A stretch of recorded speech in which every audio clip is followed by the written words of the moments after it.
Hello my dear students. So welcome back to target IAS. तो अब जो है मटेरियल साइंस तो अपन ने फिनिश कर दिया था, हालांकि थोड़ा जल्दी करा बट स्टिल क्योंकि टाइम कम रह गया था। आई ट्राइड माई बेस्ट कि मैं आपको जल्द से जो है और विद एक्सप्लेनेशन आपको अच्छे से विद वीडियोस मैंने आपने अगर ध्यान दिया हो तो मटेरियल साइंस की मैंने टुवर्ड्स दी एंड मैंने आपको वीडियोस भी दिखाई in order to just explain you better, है ना। तो अब जो है फाइनली एक सब्जेक्ट अपना और रह गया था, that is theory of machines, है ना। थ्योरी ऑफ मशीन्स अपना रह गया है, तो मैं वहां से कंटिन्यू करूंगा जहां तक चंदन सर ने आपको पढ़ा दिया था। ठीक है, चंदन सर ने आपको गियर्स का बेसिक बता दिया था, है ना। गियर्स का आपको बेसिक तक बता दिया था, टाइप्स ऑफ गियर वगैरह। तो चलिए अब हम लोग यहाँ से स्टार्ट करेंगे, that is general gear terminology. यहाँ से स्टार्ट करते हैं, ठीक है। चलिए नाउ टॉम माय डियर बहुत ही इंपॉर्टेंट सब्जेक्ट है, बहुत ही ध्यान से सुनना, राइट, क्लियर है, ओके। और बहुत इंटरेस्टिंग भी है, बहुत प्रैक्टिकल सब्जेक्ट है Tom. Theory of machine is a very practical subject Indeed, ठीक है। और ये अपने आप में क्या इंडिपेंडेंट सब्जेक्ट है, समझ रहे हो। जैसे थर्मो का लिंकेज पावर प्लांट ये सब लिंक्ड है ना, पूरा थर्मल पोर्शन लिंक्ड है, राइट। बट थर्मल अपने आप में, जो थ्योरी मशीन है ये अपने आप में इंडिपेंडेंट सब्जेक्ट है, बहुत ही प्रैक्टिकल सब्जेक्ट है, समझ पाए। तो ये इंटरेस्टिंग भी इसलिए थोड़ा, इसलिए भी लोगों को टफ भी लगता है, राइट, ये सब्जेक्ट। बट माय डियर शुरुआत में मुझे भी बहुत टफ लगता था, बट जैसे जैसे पढ़े ना तो इंटरेस्ट डेवलप हुआ, एंड आई होप आपका भी इंटरेस्ट डेवलप होगा। तो हम इसको अच्छे से समझाने की कोशिश करेंगे, ठीक है। चलो फटाफट से हम आ जाते हैं जनरल। अच्छा, इसको भी अगेन मैं थोड़ा सा सॉरी बोलना पहले ही चाहूँगा क्योंकि इसको भी मैं फास्ट कराऊंगा, ठीक है। मैं पहले बता दूं, इसको भी मुझे थोड़ा फास्ट कराना पड़ेगा क्योंकि टॉम का सिलेबस काफ़ी लेंथी है, एग्जाम नज़दीक आने वाले हैं। तो just take it as a revision also, and हाँ for freshers also don't worry, आपको नोट्स से काफ़ी क्लियर हो जाएगा। नोट्स तो मैं एक्सप्लेन कर ही रहा हूँ ना, एक्सप्लेन कर ही रहा हूँ, तो उससे आपको चिंता करने की कोई ज़रूरत नहीं है, ओके। चलिए फाइनली हम लोग आ जाते हैं जनरल गियर टर्मिनोलॉजी की तरफ। चलिए अब आप देखिए, गियर आप सबने देखा होगा, मे भी शायद नहीं देखा होगा। तो there is a wheel on to which क्या है, इस तरीके से टूथ्स आर देयर, ठीक है। इस तरीके से क्या होता है, टूथ्स होते हैं। अच्छा मर्जी, जो साइकिल के पीछे होता है क्या वो गियर होता है क्या? अक्सर हम लोग साइकिल को बोल देते हैं गियर वाली साइकिल है, गियर वाली साइकिल है, बट क्या सच में वो गियर है? इसका आंसर हम लोग ढूंढने की कोशिश करें कि ऐसी कोई भी चीज जिसमें व्हील के ऊपर टूथ हो जाए तो उसको हम लोग क्या सीधा गियर बोल देंगे क्या? ठीक है। आई होप आपको लॉ ऑफ गियरिंग करा दिया है क्या? देखो मुझे इतना आइडिया नहीं है। अच्छा अभी तक I think law of gearing नहीं हुआ है, राइट, नहीं हुआ है, ओके। टाइप्स ऑफ गियर ही हुआ होगा ना अभी तक, ये मेरे को भी इतना नॉलेज नहीं है कहाँ तक हुआ है, आई होप, बट हाँ टाइप्स ऑफ गियर हो गया है ना, okay okay okay. Speed ratio हो गया था, हाँ लाइक लॉ ऑफ गियरिंग नहीं हुआ है, ठीक है ठीक है, ओके देन इट्स फाइन।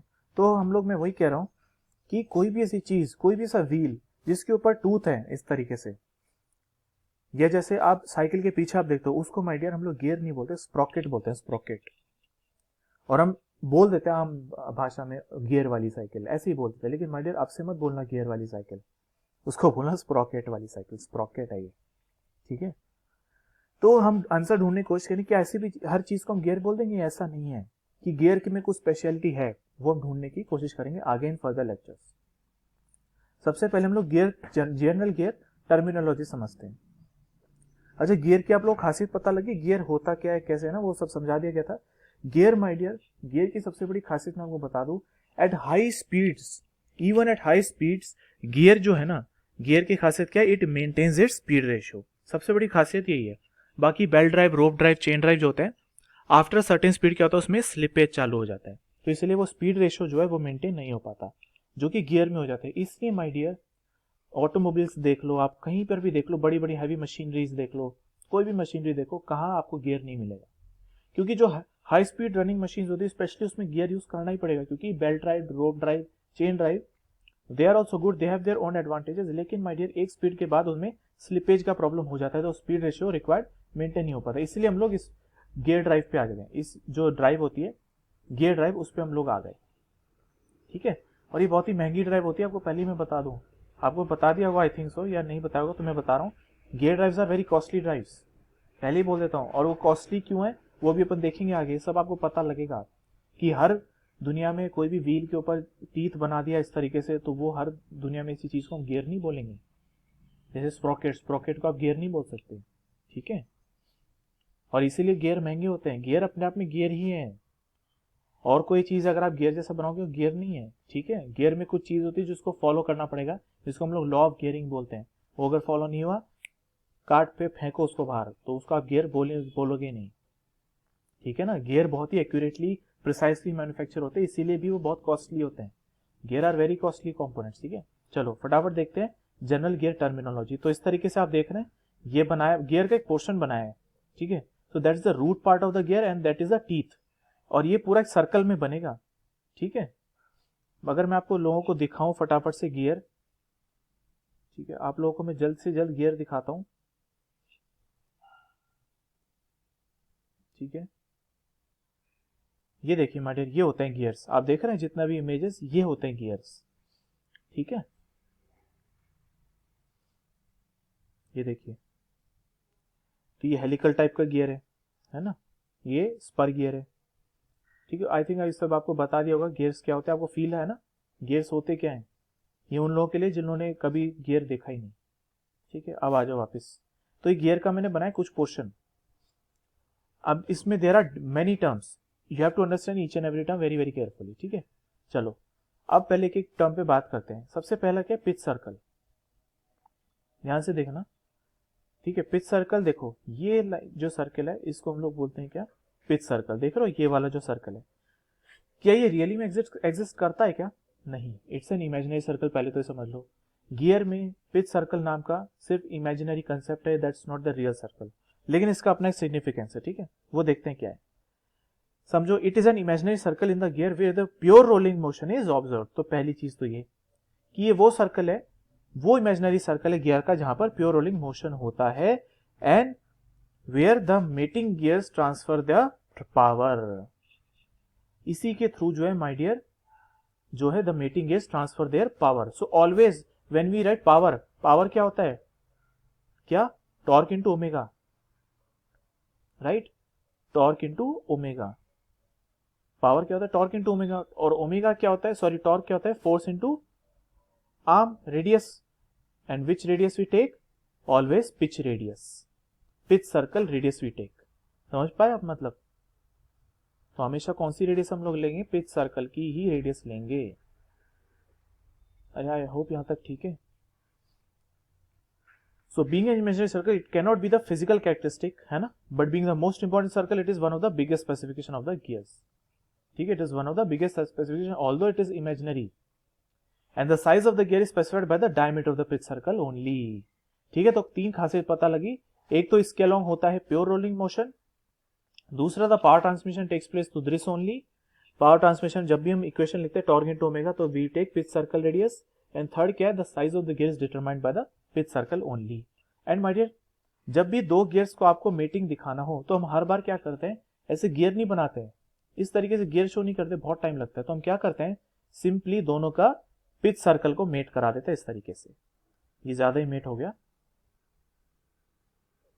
तो हम क्या करते हैं, दोनों का बेसिकली पिच सर्कल को ऐसे टच करवा देते हैं। तो इससे हम समझ जाते हैं कि हाँ टू गियर्स आर मीटिंग, जैसे यहां पर देख सकते हैं आप, ठीक है। अब देखो यहां पर दो पिच सर्कल दिख रहे हैं, ठीक है, और ये है पिच सर्कल के क्या, सेंटर्स।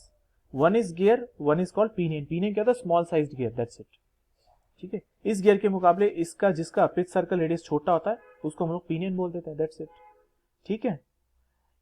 उसमें क्या होता है माय डियर, जहां पर ये दो पिच सर्कल जहां टच करते हैं, जहां वो एक दूसरे के टेंजेंट है, दिख रहे हैं आप, there is a common tangent, है ना, और वो एक पॉइंट पर मिलते हैं, and that is fixed point is called as pitch point. इस पिच खास पॉइंट को जहां पर ये दोनों टेंजेंट हो जाते हैं, उस खास पॉइंट को हम लोग पिच पॉइंट बोलते हैं। और सबसे खास बात और, ये फिक्स्ड होता है, और खास करके जो कॉमन टेंजेंट होता है that is also fixed, that will always remain fixed.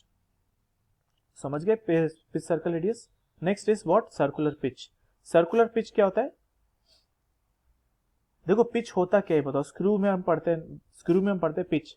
तो पिच क्या होता है my dear, it is a specific distance, है ना, it is a distance which repeats over a cycle, it is that particular distance which repeats over cycle ना, तो उसको हम पिच बोल देते हैं। जैसे कि एक टूथ से दूसरे टूथ पे अपन गए, तो एक टूथ के हम लोग क्या करते हैं, पिच सर्कल से, ये टूथ प्रोफाइल देख रहे हैं, ये टूथ प्रोफाइल में along the pitch circle tooth के एक जो है एक फेज से हम लोग गए दूसरे टूथ के सेम फेज में, ध्यान रहे ये टूथ का स्टार्टिंग है ना, तो टूथ के एक फेज से हम लोग दूसरे टूथ के सेम फेज पे गए along the what pitch circle. So this distance is called what? Pitch.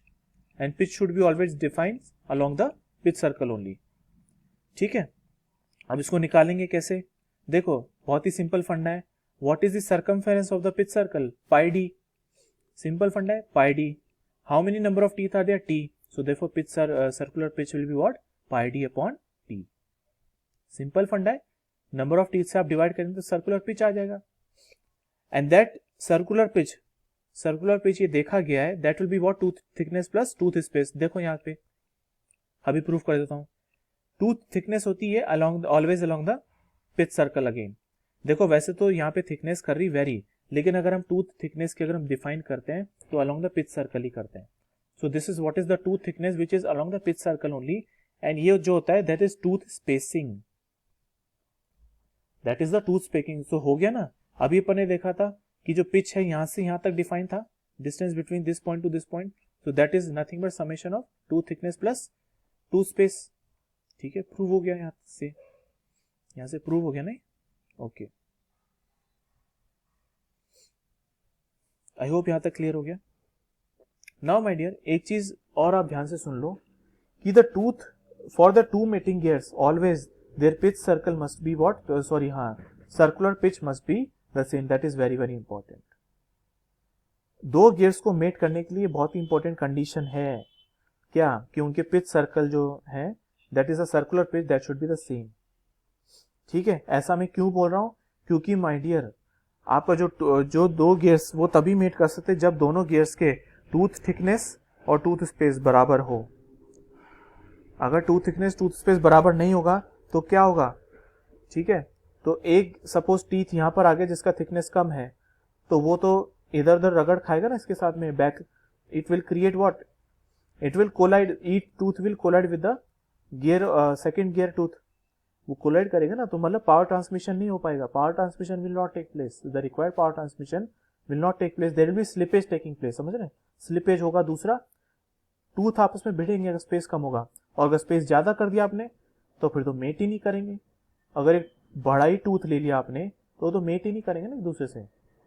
तो इसीलिए माय डियर ये कहा जाता है कि फॉर टू मेटिंग गियर्स इनके सर्कुलर पिच हमेशा होनी चाहिए क्या? बराबर.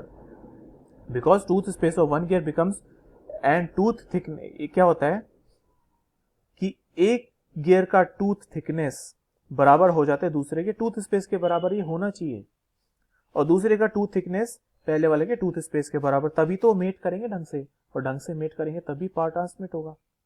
तो ये कंडीशन याद रखना. नाउ माय डियर एक टर्म डिफाइन होता है which is called module. Module is nothing but circular pitch को अगर आप पाई से डिवाइड कर देंगे तो वो हो जाता है क्या? Module. That is d by t and it is in millimeters. So again for two meeting gears their module must be what? Same.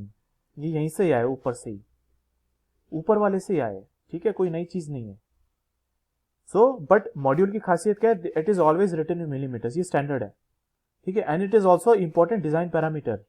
Machine design अगर हमने पढ़ा हो तो मशीन डिजाइन में हम गियर डिजाइन करते हैं that is with respect to a module. तो पहले मॉड्यूल निकालते हैं. सॉरी, ये जो मॉड्यूल है मॉड्यूल का ठीक उल्टा होता है क्या? Diametrical pitch. ठीक है, सो डायमेट्रिकल पिच होता है टी अपॉन डी. ठीक है, now my dear T by D जो होता है वो सेकेंड वे में ऑब्टेन होता है. That is if you multiply circular pitch and diametrical pitch that is always equal to what? Pi. ये आप देख सकते हैं pi D upon T into T upon D अगर आप करेंगे तो पाई के बराबर आ जाएगा ना. So again that's important. It has not very much significance, but significance में क्या क्या? सर्कुलर पिच, मॉड्यूल, ये सब. Working depth my dear, working depth क्या होता है? ठीक है, that is defined by one gear that is equal to addendum plus dedendum minus clearance. अच्छा, अब उसके लिए माय डियर मैं आपको पहले समझाता हूं एडेंडम क्या होता है, डेडेंडम क्या होता है. ठीक है, क्लियरेंस क्या होता है ये देखते हैं. देखो एडेंडम कुछ नहीं होता माय डियर. एडेंडम जो होता है, देखो उससे पहले एक चीज समझते हैं. ये टीथ दिख रहा है आपको, टूथ, ये गियर टूथ है. गियर टूथ का जो सबसे ऊपर का पोर्शन होता है, तो अगर हम उसको ज्वाइन करेंगे, जो टॉप एंड